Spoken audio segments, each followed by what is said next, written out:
All praises to Yahweh Bahashem Yahweh Shai.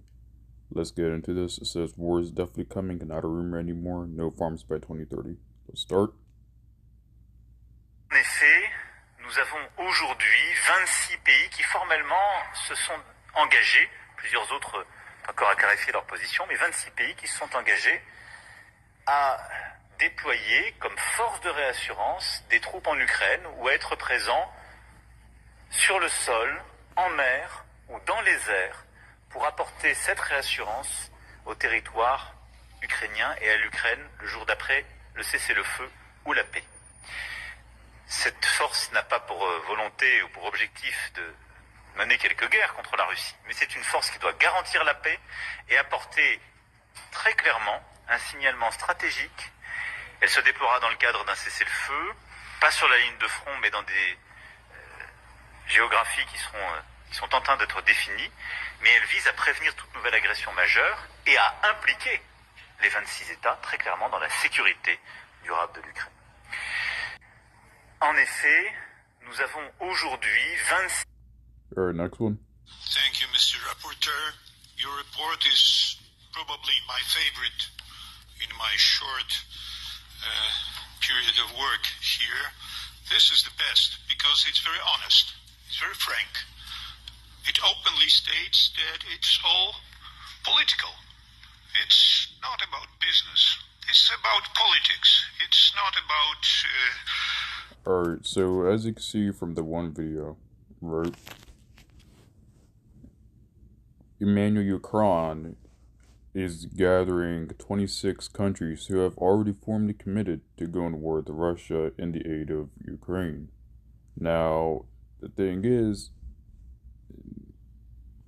that is basically, from what I believe, the whole entire West. Let's get on a new tab. Right. Who are the 26 countries that Macron that have committed to join Ukraine war?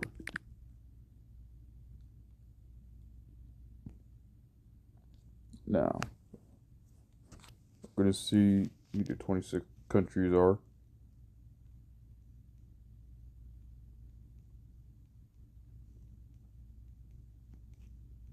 Alright. Well,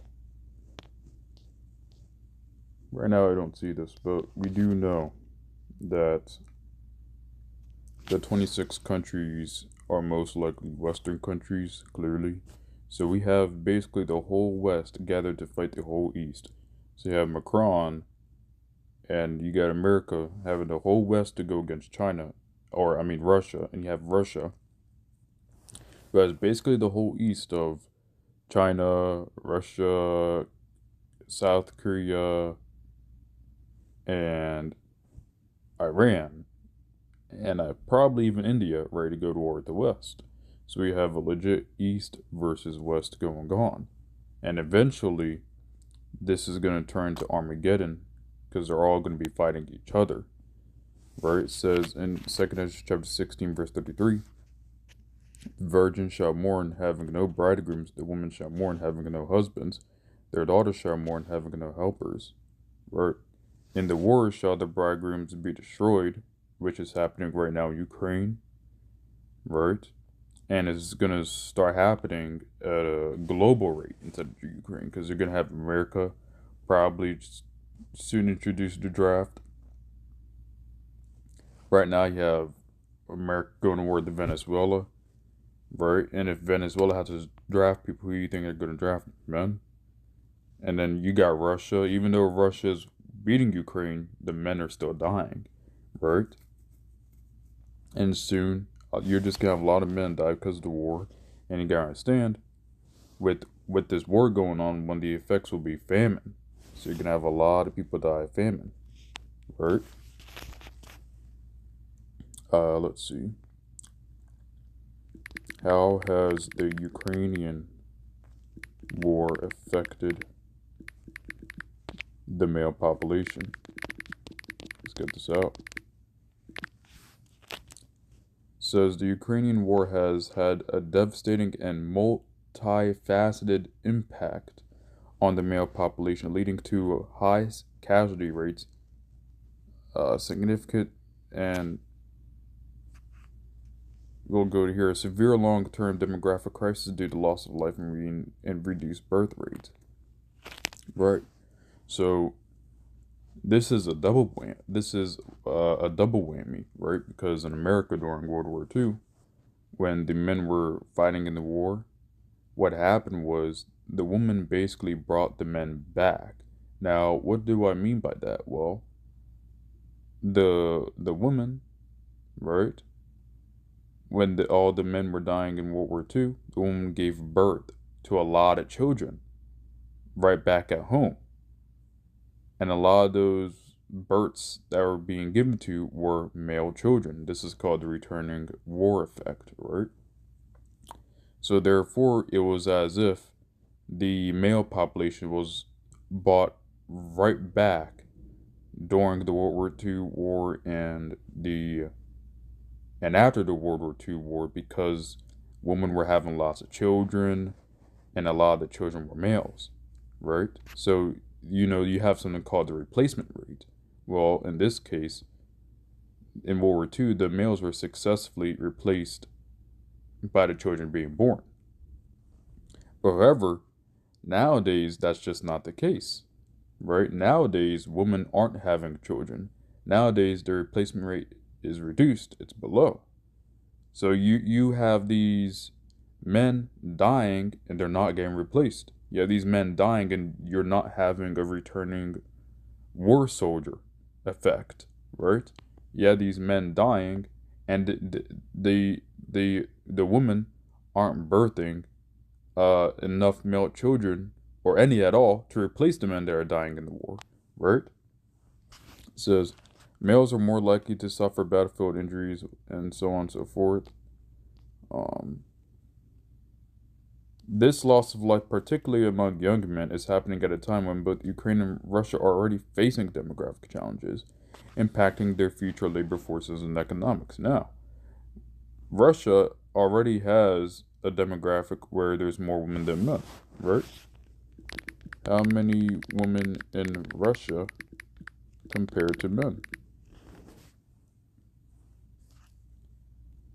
In Russia, women significantly outnumber men, making up approximately 54% of the population compared to men's 46%. That's a huge difference. As of early 2024, there were roughly 10.5 million more women than men in the country. Right? This demographic imbalance is due to factors including the high mortality rate for Russian men from alcoholism and during the impact of World War II. So Russia is still feeling the impact from World War II, right? And women make up a majority of the population by a huge amount, right? So what's going on is you already have more women than men in Russia, and then you have the Russian men also in the Ukrainian war just reduces the male population more. So what do you think is going to have to happen? Well, Isaiah chapter 4, verse 1. Let's get this out. And in that day, 7 women shall take hold of one man, saying, we eat our own bread and wear our own apparel, only those be called by thy name. Right. So you can have women grabbing onto men, especially the Israelite man, the elected man, who Yahweh shields and brings him through. Right. Yahweh protecting the Israelite man because women want safety, they want security. They want provision. It says it says right here, we will eat our own bread and wear our own apparel unless be called by the name, right? So we're gonna pop them, right? Because the way a woman gets called by a man's name is, well, if a man lays it on her, right? If he penetrates her, right? If you know what I mean, you know what I mean. So let's get the scripture here. It says Revelation chapter 6, verse.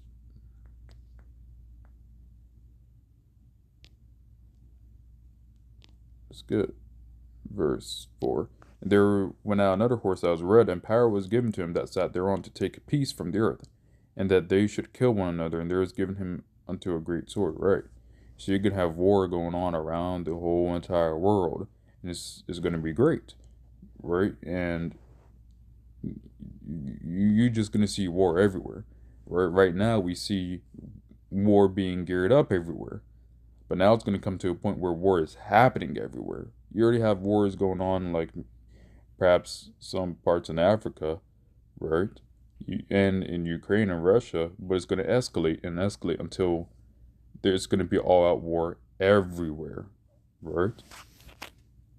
So, brethren, Rome was there, and if China, Russia, and Putin signed the BRICS thing, well, guess what? That's going to escalate things even further, and eventually it's going to lead to the sea hip. So don't take the sea hip, brethren. Hope this lesson is edifying to the elect and hopeful elect. All praises to Yahweh, Bahashem, Yahweh Shah, and Shalom.